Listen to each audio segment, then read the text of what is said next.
Subscribe करें हमारे YouTube channel इस्लामी मुस्तफ़ा को, साथ ही बेल आइकन को दबाइए ताकि हमारे वीडियो आप तक सबसे पहले। आप लोगों का भी इसमें असर है। आप अगर फिल्मों के अंदर खुदकुशी करना न सिखाते, ये भी फिल्मों का भी असर है, सीरियलों का भी असर है। बोली अच्छी बात है, लेकिन जरा कौम को कोई राह दीजिए। बोलने से काम नहीं, यहाँ तो सभी बोलते हैं, बोलने के लिए पैदा हुए बोलते हैं, कोई रास्ता भी तो बताओ। वो हाथ पकड़कर मेरे हुजूर को लेके चली, हुजूर चलते रहे उसके साथ, फिर एक मैदान में ला करके खड़ा कर दिया हुजूर अलैहिस्सलाम को, और फिर बोलती रही, हुजूर सुनते रहे, बोलती रही बोलती रही बोलती रही। एक रंग आता, दूसरा रंग आता, चेहरे साहबा के चेहरे पे आता जाता।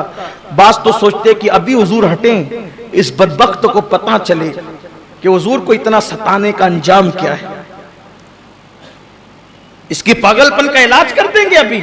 लेकिन जब वो जाने लगी तो हुजूर का एक जुमला सुन करके सबके जज्बात सर्द पड़ गए। जब वो जा रही थी तो मेरे आका ने मुस्कुरा के कहा, जब पूरे मदीने में कोई तेरी फरियाद न सुना करे तो तुम मेरे पास आ जाया कर, मैं तेरी सुना करूंगा। और जब वो चली गई तो साहबा ने कहा, हुजूर वो पागल थी। हुजूर फरमाते, जानता हूं, लेकिन जिसकी कोई नहीं सुनता, अगर मैं भी नहीं सुनूंगा तो ये सुनाने के लिए फरियाद जाएंगे कहां। ये तो पागल औरत थी। ऊंट भी पागल हो जाए तो वो हुजूर से फरियाद करते, और हुजूर पागल ऊंटों की फरियाद भी सुना करते थे। लोगों को सुनो, लोगों को सुनो। गुफ्तगू का इख्तिताम करते हुए अर्ज कर रहा हूं, अच्छे दोस्त तो बनाओ, जो मैंने अर्ज किया, लोगों को सुनो, लोगों को तसल्लियां दो।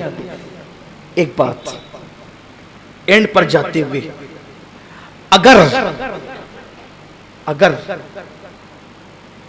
समाज में किसी से कोई गलती हो जाए, अगरचे गलती बहुत बड़ी हो, कितनी बड़ी गलती हो, उसको माफ करना सीखिए। टॉर्चर मत कीजिए गलती करने वाले। कोई कितनी भी बड़ी कह रहा हूं गलती करे, उसको टॉर्चर नहीं करना, उसको माफ करना सीखो। मेरे आका अलैहिस्सलाम ने फरमाया, तुम्हारा भाई अगर एक दिन में 100 बार गलती करे, उसको 100 बार माफ करो। उसकी हुजूर हम 100 बार माफ करें तो अल्लाह कितनी बार माफ करता है?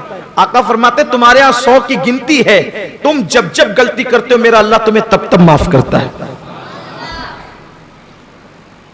माफ करना सीखो। और अगर कोई गलती करे तो लोगों के सामने उसको जलील मत करो, तू ऐसा तू इज्जत नफ्स का ख्याल करो। कोशिश करो सालेह तौर पे उसकी इस्लाह करनी। मेरे आका कैसे इस्लाह करते थे? कैसे इस्लाह का अंदाज क्या था? गलती करके आने वाला इधर खड़ा है और चेहरा मुबारक इधर होता था, कहते थे उस कौम का क्या होगा जिस कौम में ऐसी गलती करने वाले लोग मौजूद हैं। समझ जाता था इधर वाला बात किससे हो रही है, या तो टारगेट कर दे। खुद 50 गलतियां करके आया है, रात को पता नहीं रात कैसे गुजारी है, और आस्तीन चढ़ा के कहता है तू तो ऐसा, तू अरे छोड़ यार। सैयदुल मासूमीन का तरीका क्या है? सैयदुल मासूमीन का तरीका क्या है?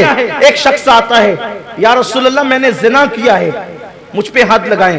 हुजूर ने बताया, जा यहां से, तूने जिना नहीं किया होगा। जिसकी निगाह से खुदा की जात ना छुपी, उसकी निगाह से किसी के जज्बात और मामलात क्या छुप सकते थे? लेकिन सैयदुल मासूमीन कानून दे रहे, जा तूने नहीं किया होगा। वो कहता है, हुजूर मैंने जिना किया है। तो सरकार बताते, तूने ऊपरा ऊपरी कुछ मामला किया होगा, जा यहां से। उसने कहा, हुजूर मैंने जिना किया है, मुझे हद लगा के पाक कर दे। पता है क्या कहा? आका फरमाते हैं, ये नशे में तो नहीं है, नशे में तो नहीं बकबक कर रहा है, गलत बात तो नहीं कर रहा है।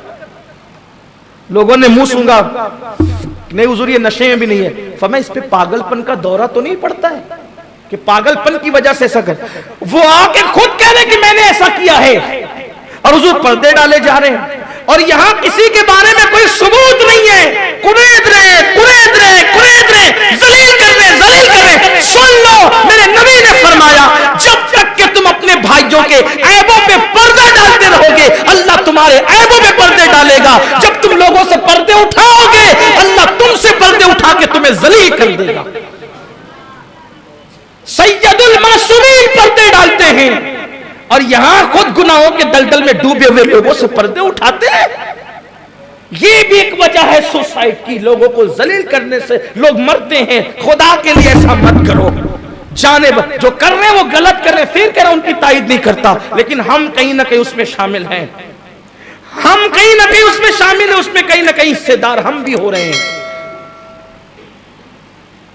اس نے پہلے کہا تو سرکار نے کہا جا یہاں سے، دوسری بار کہا تو شاید تو نے زنا نہیں کچھ اور کیا ہوگا، ہلکا کام کیا ہوگا، زنا سے اس کو تعبیر نہ کر۔ پھر کہا، پھر کہتے حضور میں نے زنا کیا، تو کہا نشے میں تو نہیں بول رہا ہے، منہ سونگا تو کہا نشے میں نہیں، تو کہا پاگل پن کا دورہ تو نہیں پڑتا اس پہ، پاگل پن کی وجہ سے تو نہیں بک بک کر رہا ہے۔ لوگ گھر پہ گئے، جا کے تحقیق کی، حضور یہ پاگل بھی نہیں ہے، 4 بار کہہ چکا تھا، اب ثبوت کو بات پہنچ گئی تھی۔ 5ویں بات کیا کی حضور نے وہ سن لو۔ آقا فرماتے ہیں نادان، جب اللہ نے تجھ پہ پردے ڈال رکھے تھے تو پردے پڑے رہنے دیتے، تو نے آ کے مجھے بتایا کیوں؟